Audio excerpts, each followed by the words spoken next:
for those of you who maybe missed hearing this, just quickly the trailer.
One of the trailers of the game.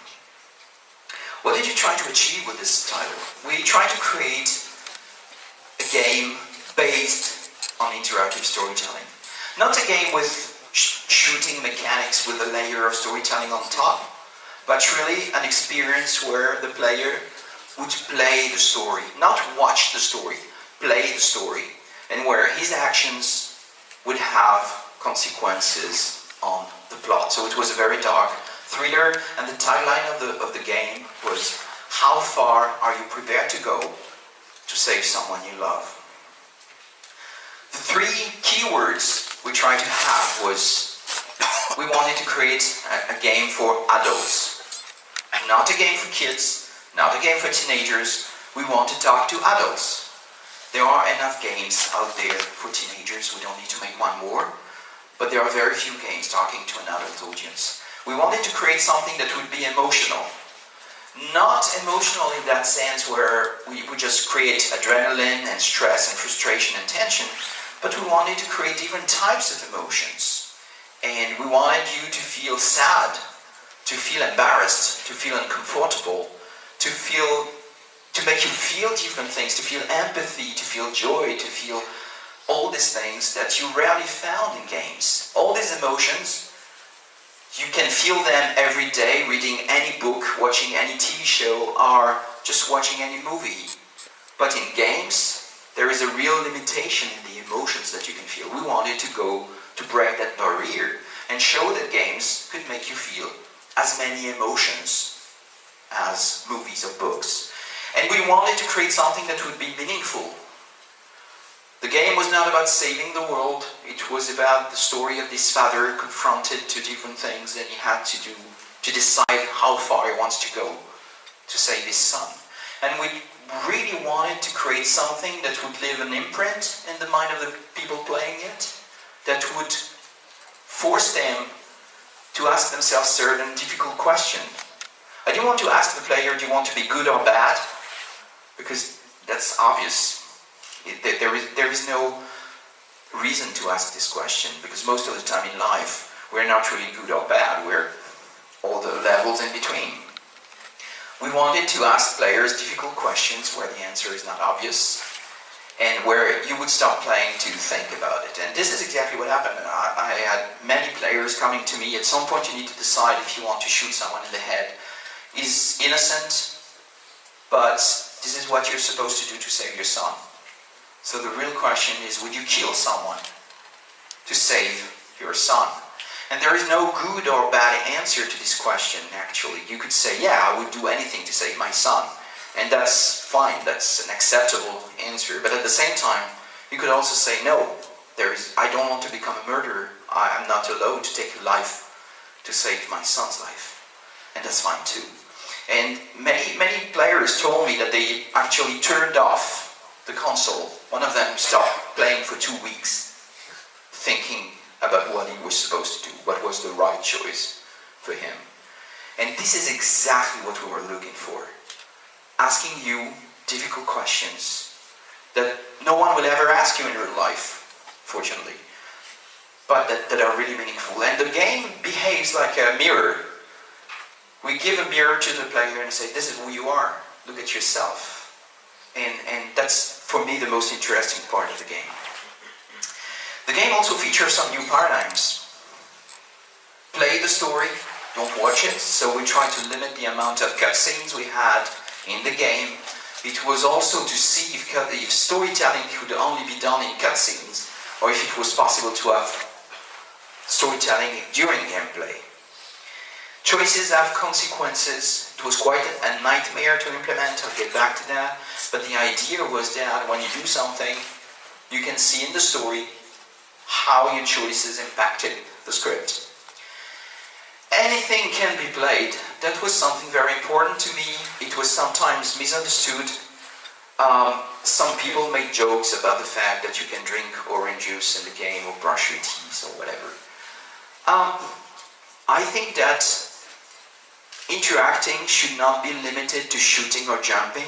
Anything can be played. Anything.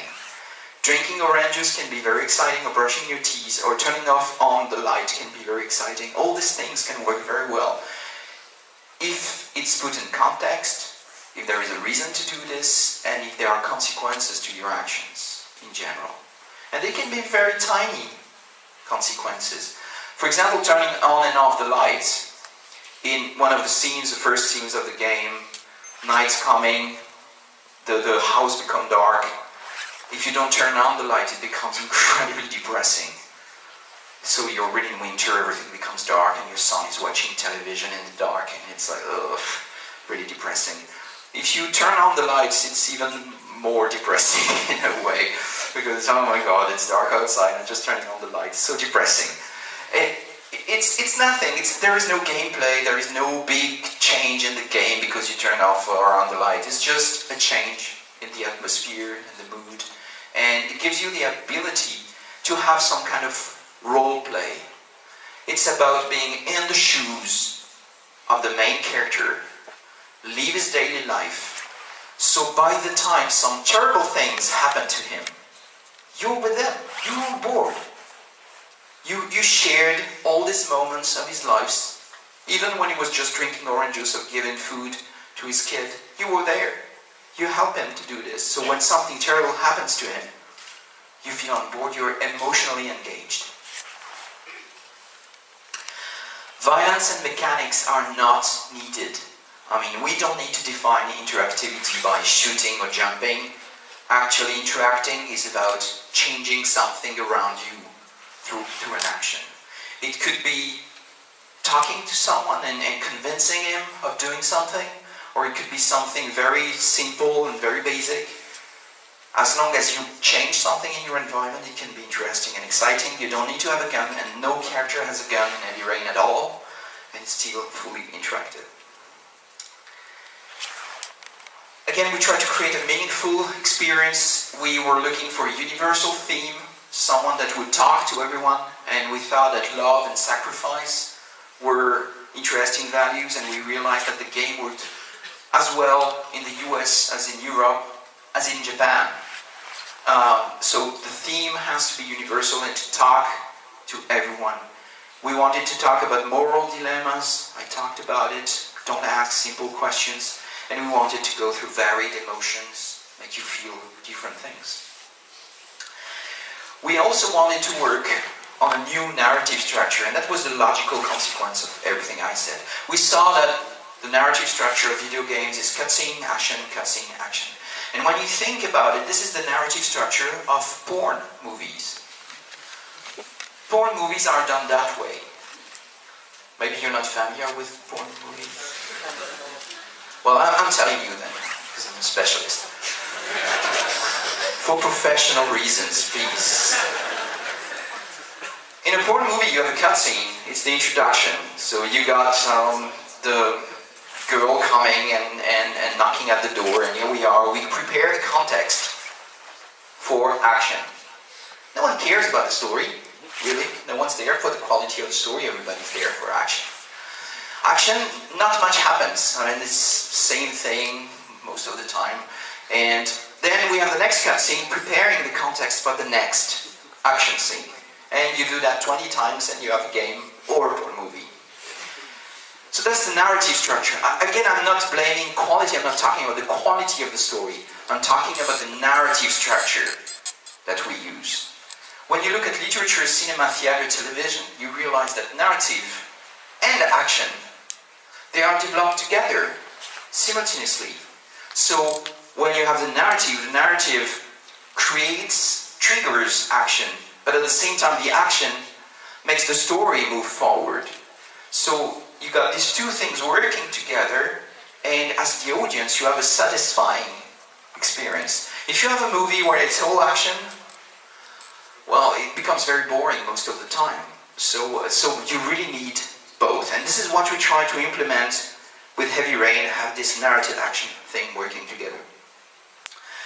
The other thing we discovered is that you need to know the old writing techniques. What I mean by that is the writing techniques used by writers and movie makers for 100 years, and even more for writers.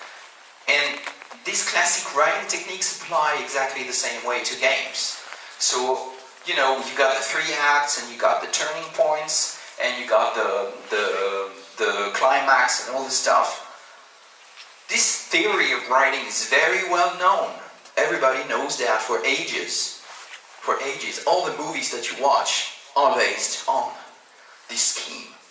But in games, we still ignore that. Because usually the writer has to leave the room after 20 minutes of gameplay.